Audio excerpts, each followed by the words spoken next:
Et si, à l'occasion de la 45e fête de la musique, nous parlions de jukebox dans Blow Up? Car des jukebox au cinéma il y en a, en prise de vue réelle dans Boulevard de la Mort, ou en animation dans Akira, en noir et blanc dans L'équipe est sauvage, ou en couleur et avec hologramme dans Blade Runner 2049, en plan large dans The French Dispatch, ou en gros plan dans Touchez pas au Grisby, des jukebox à la maison dans Love Streams, au café en salle dans Santoininois, ou au diner à table dans American Graffiti. Bref, des jukebox au cinéma en veux-tu en voilà, aussi bien à Medellín en Colombie dans La Vierge des Tueurs, qu'à Hiroshima dans Hiroshima mon amour, ou encore en périphérie de la Havane dans Soy Cuba, mais aussi dans un bar de Clairton en Pennsylvanie dans Voyage au bout de l'enfer. De quoi, bien évidemment, faire un petit point sur la question. Alors tout d'abord, commençons par une évidence, le jukebox est intimement lié à une époque qui va grosso modo des années 40 aux années 80, période phare où le jukebox était un élément indispensable du diner, du bar ou du café, ce qu'a notamment popularisé la série de Gary Marshall Happy Days, qui se déroule au carrefour des années 60, avec un générique comme un programme. Même idée en France, et même générique programmatique, dans Les Tricheurs de Marcel Carné, qui fait lui le portrait de la jeunesse française de la fin des années 50, ici dans le quartier de Saint-Germain-des-Prés.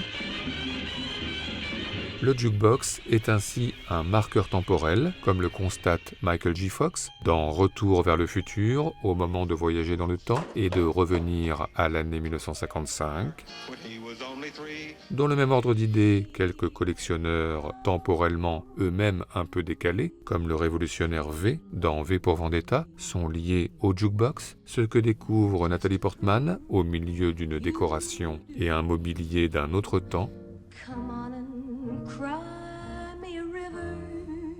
Ce qui nous fait penser que le jukebox est souvent utilisé au cinéma pour accompagner des personnages en marge, comme dans le cinéma d'Aki Kaurismäki, ici dans Les Feuilles mortes, avec ses cafés figés dans un temps parallèle où trône systématiquement un jukebox au charme suranné. Un peu comme le café au Père Tranquille, tenu par Jean-Pierre Bacry et Jean-Pierre Daroussin, dans un air de famille, café lui aussi à l'écart du temps et à l'écart de la ville, avec en bonne place un jukebox et un jukebox quelque peu fatigué. Il roule. Oui, et alors, il y en a un, c'est le mari de la bonne femme, et l'autre, c'est l'amant. Mais encore. Eh bien, le jukebox excède parfois ce rôle de marqueur temporel et tient une place plus centrale encore. Alors déjà, le jukebox permet de jolies transitions narratives, comme dans Les Guerriers de la Nuit de Walter Hill, avec ici une scène dans le métro qui se termine et une autre qui va bientôt commencer dans un appartement, et entre les deux, un jukebox qui propose une analogie changement de disque, changement de scène, simple mais efficace.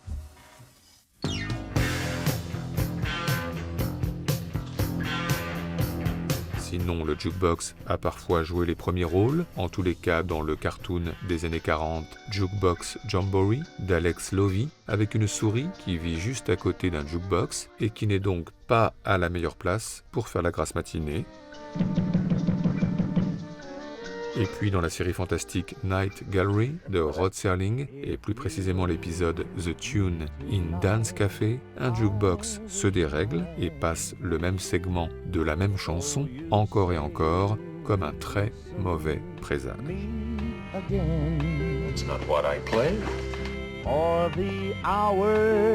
À part ça, le jukebox est parfois utilisé comme une métaphore, ainsi dans L'angoisse du gardien de but au moment du penalty de Wim Wenders et Peter Hanke, L'errance nocturne d'Arthur Brauss, gardien de but qui sombre progressivement dans la folie, est rythmé par la présence obsédante de jukebox, et notamment dans cette scène saisissante, avec les disques qui claquent, pour mieux amplifier la tempête sous un crâne, l'explosion imminente.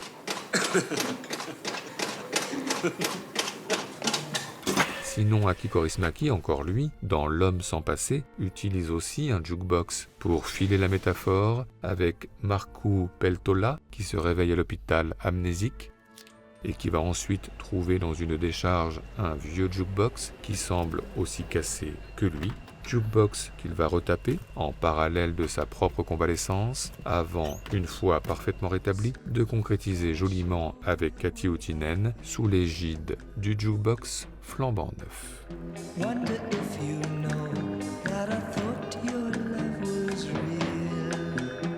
Mais à part ça, eh bien, continuons dans les rapprochements, car au cinéma, le jukebox, c'est une évidence, permet de réunir, de rassembler, de relier, et par exemple, dans Nos meilleures années, de Marco Tullio Giordana, avec de beaux échanges de regards entre Alessio Boni et Jasmine Trinca, autour d'une chanson de Fausto Leali,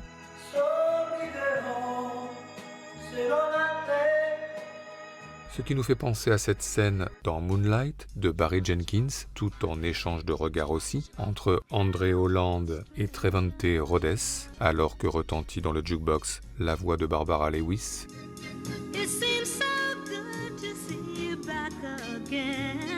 Et puis, le jukebox est aussi l'occasion de scènes de séduction chorégraphiées, comme celle qu'improvise Rebecca Romijn sur du Damien Seize dans les sous-sols d'une péniche dans Femme fatale,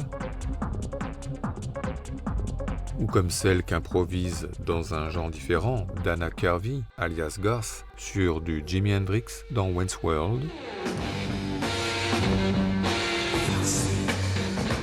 Et tout cela se finit évidemment dans l'intimité à la maison, comme dans Ghost avec Patrick Swayze, Demi Moore et un jukebox, encore une fois, pas loin.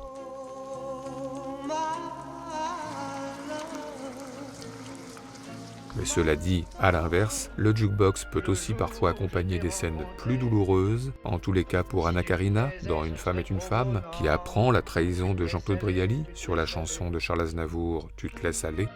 Tu es une brute et un tyran. Tu n'as pas de cœur et pas d'âme, pourtant... Même détresse pour Simon Pegg dans Shaun of the Dead, dont le tout récent chagrin d'amour se trouve amplifié par le If You Leave Me Now de Chicago.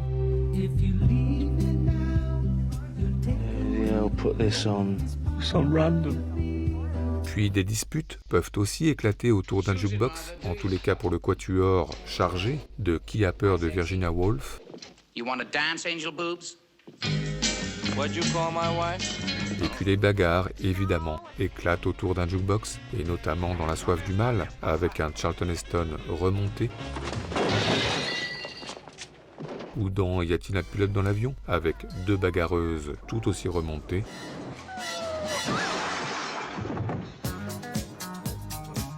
Sinon question bagarre, casse et vandalisme, rien ne vaut sans doute cette scène inattendue et plutôt iconoclaste dans Au hasard Balthazar de Robert Bresson.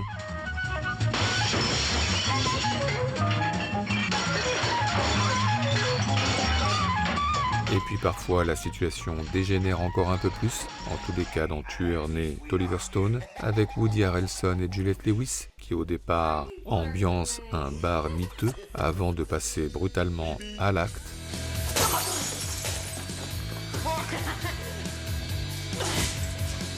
Enfin, après le meurtre, l'enquête de la police criminelle, et par exemple celle menée par Robert De Niro dans Mad Dog and Glory, sous l'égide d'un jukebox, encore et toujours.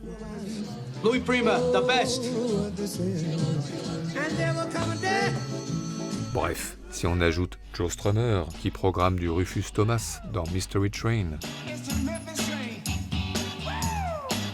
et Jean Ferrat, qui programme du Jean Ferrat dans Vivre sa vie, Comme famille, on n'a qu'une marraine, quelque part en Lorraine, et c'est loin.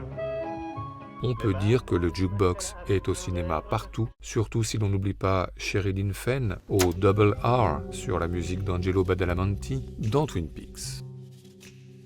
Et tout ceci nous a, comme d'habitude, donné des envies de classement. C'est donc parti pour notre traditionnel top 5 subjectif, celui des meilleures scènes de jukebox de l'histoire du cinéma, en tous les cas pour nous.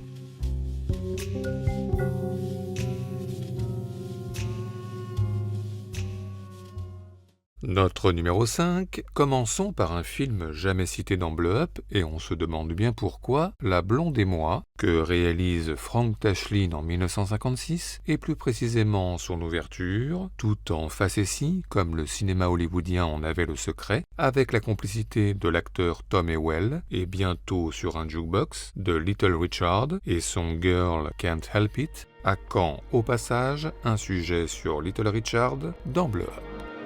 Ladies and gentlemen, the motion picture you are about to see is a story of music. I play the role of Tom Miller, an agent, a small-time theatrical agent who had been well, you'll see. This motion picture was photographed in the grandeur of CinemaScope, and, pardon me.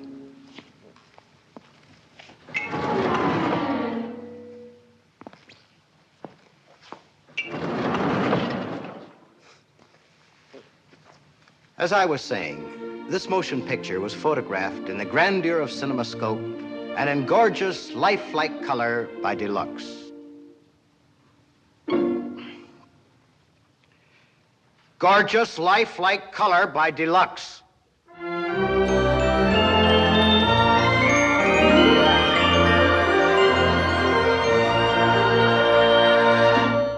Sometimes you wonder who's minding the store. Oh, yes. Our story is about music. Not the music of long ago, but the music that expresses the culture, the refinement, and the polite grace of the present day. She can't help it, the girl can't help it. She can't help it, the girl can't help it. If she walks by, the men folks get enrolled. She can't help it, the girl can't help it. If she winks an eye, the brass lights turn to toes. She can't help it, the girl can't help it. If she got a lot of what they call the mold. She can't help it, the girl can't help it. The girl can't help it, she was born to please. She can't help it, the girl can't help it. If she's got a figure made to squeeze. She can't help it, the girl can't help it. Won't you kindly be aware, the girl can't help it. The girl can't help it.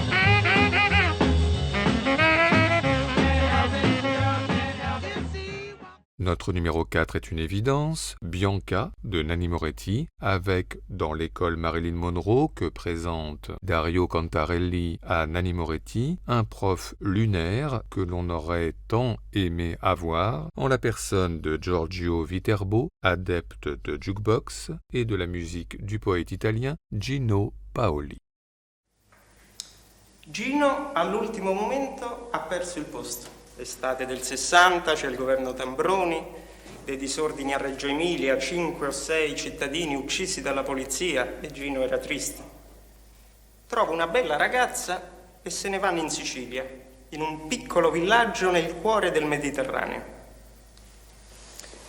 Il sole, l'amore, lo iodio, il corpo. Quando tornerà a Milano, alla fine del mese, avrà in tasca a malapena gli spiccioli per il filobus, ma anche un foglietto, sul quale ha scarabocchiato alcune note. Queste. Quando sei qui con me, questa stanza non ha più pareti, ma alberi, alberi infiniti. Quando sei qui vicino a me, questo soffitto violano non esiste più. Io vedo il cielo sopra noi, che restiamo qui abbandonati. Notre numéro 3, revenons à un film que nous avons cité dans notre introduction, Un air de famille de Cédric Klapisch, d'après la pièce de Jean-Pierre Bacry et Agnès Jaoui, avec, vers la fin du film, une scène chair de poule, Jean-Pierre Bacry et son jukebox, fatigué, mais qui a encore de beaux restes, la voix d'Enrico Caruso, avec, cerise sur le gâteau, de très beaux reflets sur le visage de Jean-Pierre Bacry.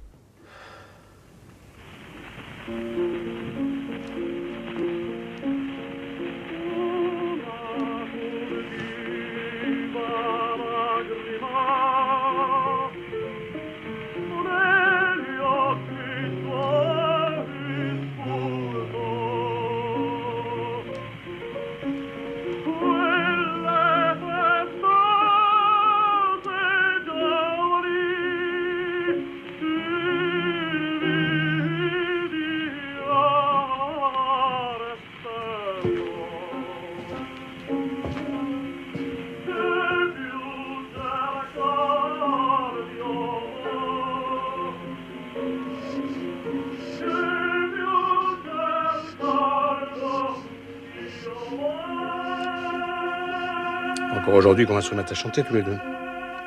Non ?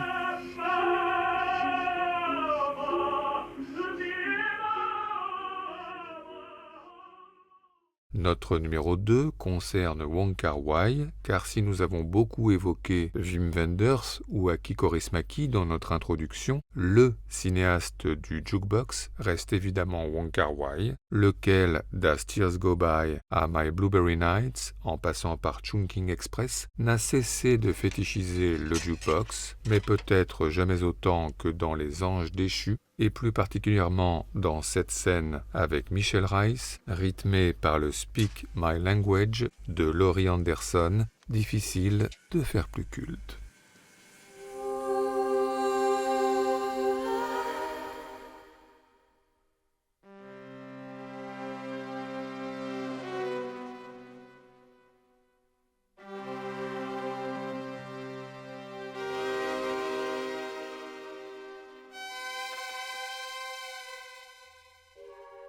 Daddy, Daddy,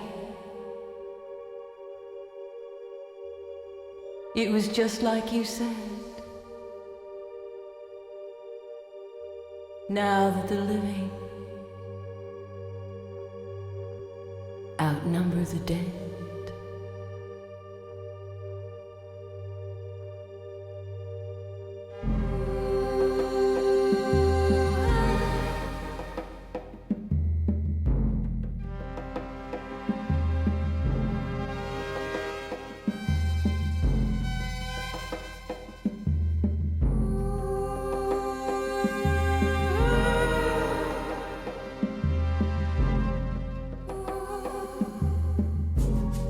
where I come from, it's a long, thin thread across an ocean, down a river of red. Now that the living outnumber the dead, I'm one of many.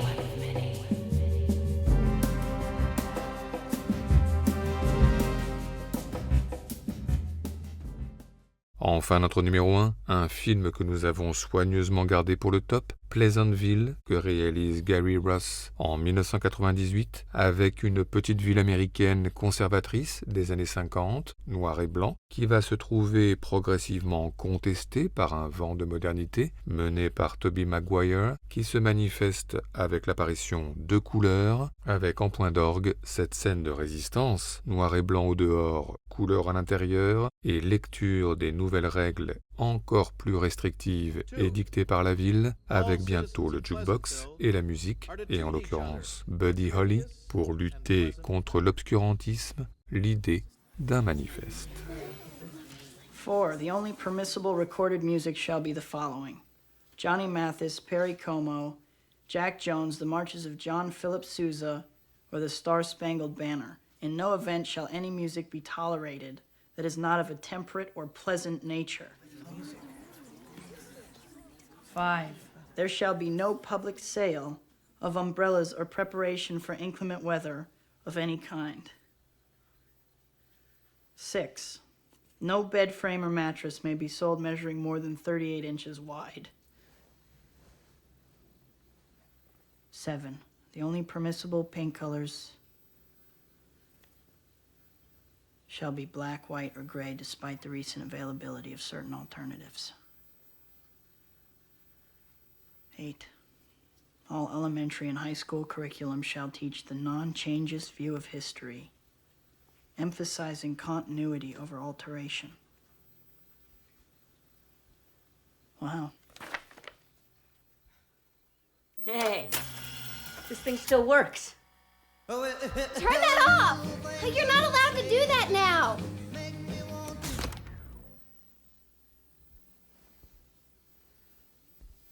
Sure you are.